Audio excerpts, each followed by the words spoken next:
안녕하세요, 두두님. 안녕하세요, 조다씨님. 오늘도 내용을 보겠습니다. 월요일날 저희가 청약 얘기를 했었는데 1순위 경쟁률이 나왔습니다. 그래서 보시면은 그때 좋게 말씀드렸던 전주, 더샵, 라비온드가 경쟁률이 꽤 괜찮게 나왔습니다. 요게 이제 좋았고요. 네네. 세종은 제가 뭐 그냥 신축이니까 뭐 근데 5승 할 거는 좀 약간 떨어진다라고 말씀드렸지만 얘도 뭐 그냥 선방한 모습. 이야. 그리고 얘는 아예 말씀을 안 드렸는데 결국에 여기는 미달이 여기서 나왔습니다. 네, 그래서 얘가 제가 제일 좋게 말씀드렸던 게 1등을 했습니다. 네, 그래서 그렇게 보시면 되고 일단 청약은 여기까지 보고요. 네네. 와, 전주 그냥 지방이어도 이렇게 조금 괜찮은 단지들은 이렇게 경쟁률 굉장히 잘 나오는. 그렇죠. 예. 지방도 다 죽어가는 게 아니라 시장마다 다 다릅니다. 예. 그 이슈들이나 그 인구 모임이나 그런 밀집도가 다르기 때문에 또 거기가 이제 상승과 하락의 구간들이 다 다르기 때문에 네, 그거는 다 다르다. 근데 지방은 무조건 집 사면 안 된다라고 얘기하는 사람들의 말을 그거를 전부다라고 받아들이시면 안 됩니다. 다 다르다, 지방마다. 서울시 신혼부부 미리 내 집 빌라 내놓는다. 그래서 서울시에서 연간 수천 가구 신혼부부 공공주택을 공급한다. 그래서 빌라, 오피스텔, 매입 임대주택을 미리 내 집으로 활용. 그래서 유인책으로 우선 이주론이 거론되었다라고 이제 뉴스가 나왔습니다. 우선 이주권이라는 게 어떤 건지 잘 모르겠는데 이게 B아파트를 이제 빌라를 공급하겠다는 거잖아요. 뭐 빌라, 오피스텔에 미리 내 집을 하면 아파트 선호 현상 때문에 안 갈 거라고 이제 생각이 드니까 그쵸. 여기에 거주한 사람들한테 아파트로 이전할 수 있는 우선권을 준다라는 내용입니다.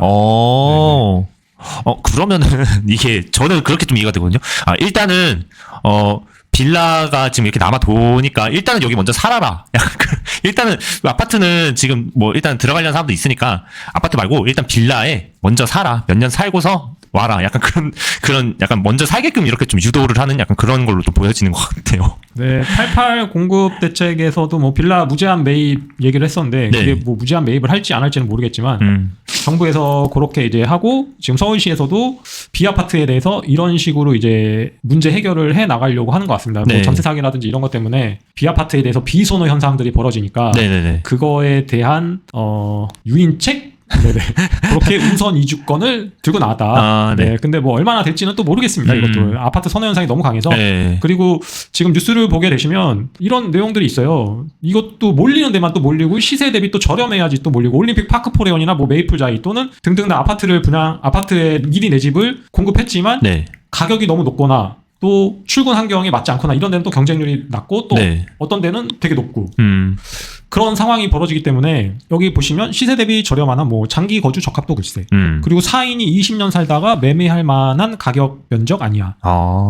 이 말이 뭐냐면 그때 그린벨트 얘기하면서 기억나시나요? 그때 그게 15억인데 신혼부부한테는 2자녀를 낳으면은 90%에 매수할 수 있는 권리를 주고 3자녀를 낳으면은 80%에 매수할 수 있는 권리를 준다. 근데 그게 거기서 사람들이 살아서 그걸 살 수 있는 여건이 되냐 이거죠. 돈을 모아서. 일단 너무 비싼데. 그래서 이 말이 그 말입니다. 이게 매매할 만한 가격이냐 또는 면적이냐 지금 이제 작은 면적이랑 큰 면적이냐 이거에 따라서 또 선호도가 경쟁률이 갈리니까요. 그런 얘기들이 지금 나오고 있습니다. 전세대출 금리 3주세 0.21% 내렸다. 올 들어 은행들 가계대출 총량 한도 초기화. 신한 우리은행 등 유주택자 전세대출도 풀었다. 각 기재부 내달 전세대출 갈아타기 소득공제를 확대할 것이다. 라는 내용입니다. 이제 대출 리미트도 이제 다시 초기화가 됐겠다. 이제 은행들도 손님을 맞이하려고 이렇게 금리도 속속들이 이제 인하를 하는 그런 모습인 것 같네요. 또 원문을 보시면 서울 은평구에 사는 모 직장인이 3개월 전에 전세 계약을 해서 전세자금 대출 3억 원을 받았는데 기준금리가 인하하면서 지금 은행들에서 금리를 인하하니까 중도 상한 수수료를 내더라도 이자 부담이 그거보다 더 많이 줄일 수 있다면 전세 대출 갈아타려고 지금 하고 있다. 그래서 전세자금 대출 금리가 이렇게 조금씩 하락을 하고 있다. 근데 실제 기준금리 하락한 것보다는 많이 내린 건 아니죠. 지금 이제 내려간 건데 저희가 계속 금리는 하락의 방향으로 논조를 잡고 있어야 된다라고 계속적으로 작년부터 얘기를 해드렸잖아요. 맞아요. 근데 이거는 지금 그래도 얘네는 이자 장사를 많이 하고 있다라고 보여집니다. 세 번째는 트럼프 보편 관세 보류, 환율 1,430원대로 하락, 리스크는 선반영, 취임 후 안정세. 전문가들은 강달러 등 불확실성은 여전히 있다. 취임한 지 하루 됐는데 벌써 안정세라는 얘기를 하기는 조금 이른감이 없잖아 싶긴 한데 어쨌든 많이 올랐던 거에 비해 가지고 이제 조금씩 이제 내려가는 약간 그런 느낌인 걸로 보여지기는 하네요. 네, 환율에 대해서는 제가 계속 말씀드렸습니다. 저는 내려갈 거라고. 예. 네, 그렇게 계속 작년부터 얘기를 했었고 네. 트럼프 아저씨가 취임하고 나면 이제 안정권세에 접어들 거라고 말씀을 드렸습니다. 어차피 이제 취임날 행정명령 사인 오픈런 줄 세우기를 해가지고 계속 하더라고요. 네, 엄청나게 많은 것들이 이제 이뤄져 있었는데 네네. 여기에서 볼만한 게 제가 그때 이제 배터리 우리나라는 배터리가 지금 많이 들어가니까 네, 맞아요. IRA에 대해서 얘기했었죠. 네. 그래서 얘기가 나왔습니다. 지금 불공정 전기차 보조금 폐지 검토 50% 전기차 목표 폐기. 그래서 제가 그때 이거 가지고도 얘기한 게 그때 오바마 케어를 빗대어서 설명드리면서 바이오주들이 엄청나게 폭락했는데 그 지점이 이제 저점이고 유유히 다시 엄청난 상승을 이루어졌다라고 말씀드렸습니다. 예. 그리고 이거를 한다고 한들 의회에서 통과가 되기 어렵다. 왜냐하면 공화당에서 이득 보는 것들이 너무나 많기 때문에 네네네. 어렵다라고 이제 말씀드렸고 그래서 이렇게 이런 것들이 나와서 2차 전지 관련주나 배터리 관련주들이 이제 실신을 하거나 떡실신을 하게 되면 네. 그때가 이제 저점의 매수 타이밍이라고 제가 말씀드렸습니다. 그래서 네. 어제 벌써 2차 전지 관련주, 배터리 관련주들이 어제 질렸죠, 애들이. 퍼렇게 질렸습니다. 네, 맞아요. 그래서 지금 이 지점이 딱 이제 저점 분할 매수의 구간으로 보여진다. 이 말이 추후에 나중에 네. 몇 개월 뒤 또는 하반기에 성지가 될지 안 될지는 모르겠지만 제가 봤을 때는 네. 성지가 될 걸로 보여진다. 증권사 어플 한번 켜봐야겠네요.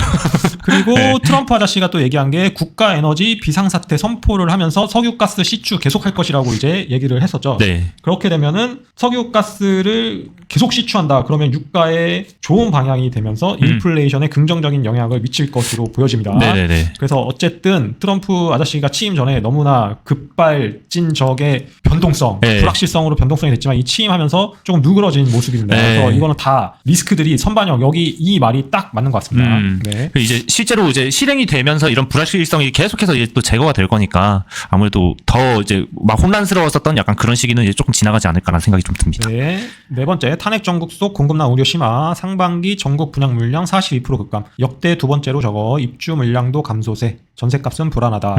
공급난 우려는 계속적으로 나왔던 얘기니까요. 네네네. 네. 좀 갖다 붙인 느낌? 뭐 계속 나왔던 네, 얘기니까 뭐 맞아요. 이거는 뭐 전세값은 뭐 늘 항상 불안했고 네. 이것 때문에 지금 또 월세 가격이 많이 계속 치솟는다라는 네. 얘기가 계속적으로 나왔던 얘기니까 네. 그닥입니다. 이런 네. 뉴스는. 네. 네. 새로운 뉴스는 아니다. 네네. 네. 네, 묵은 뉴스, 묵은지 뉴스죠. 네. 너무나도 네. 묵었다. 푹 고왔다 이제. 서울 재건축 3.3제곱미터당 800만 원 돌파. 작년 시공사 선정 정비사업장 842만 원, 1년 새 12%나 올라. 용산 마포는 1천만 원이 넘는다. 공사비 관련해서는 3기 신도시 때도 보시면 네. 계양도 마찬가지였고요. 지금 창릉마저도 공사비 40% 폭증이라는 얘기가 이제 있었습니다. 아, 네네. 그래서 뭐 이게 재건축뿐만 아니라 모든 사업장에서 공사비는 올라갔고요. 유독 또 서울에 있는 재건축의 현장들이 좀 요지 현장들이 많았고 그 네. 외 지역들은 이제 모르겠지만 뭐 이제 샘플로 보시게 되면 이게 모든 재건축 현장의 기준이 되는 건 아닙니다. 아, 네. 요거는 좀 하이엔드 네. 약간 그렇지 네, 않아요? 그렇죠. 하이엔드급이기도 네. 하고 여기는 너무나 이슈가 되는 단지이기 때문에 네. 보시게 되면 처음에 조합에서 제시한 거는 평당 940만 원이었는데 현대랑 삼성이 싸우면서 현대가 이제 881만 원까지 이제 제시를 한 거고요. 네. 그래서 공사비는 계속적으로 지금 높아지고 있기 때문에 네. 이거는 뭐 1년새 여기는 12%뭐 상기 신도시 공공주택도 올랐기 때문에 네. 뭐 그닥 이렇게는 놀랍진 않습니다. 아. 네, 계속 올라가는 추세다라고 네네네. 보여진다. 근데 이것도 결국에는 안정권에 이제 들어가겠죠. 지금 이제 트럼프 아저씨가 계속적으로 하려고 하는 게 우크라이나도 종전하면서 네. 본인이 이제 노벨 평화상을 받으려고 하기는 그런 어떤 빌드업 단계. 빌드업 그리고 네. 김정은과의도 관계에서도 또 빌드업 단계 맞아요. 그리고 이란과의 문제에서도 또 빌드업 그렇기 때문에 이제 안정화가 되고 인플레이션들이 안정화가 되면 결국 이런 것도 안정화가 될 걸로 보여집니다. 네, 오늘은 여기까지 보겠습니다. 내일 만나요. 내일 뵙겠습니다.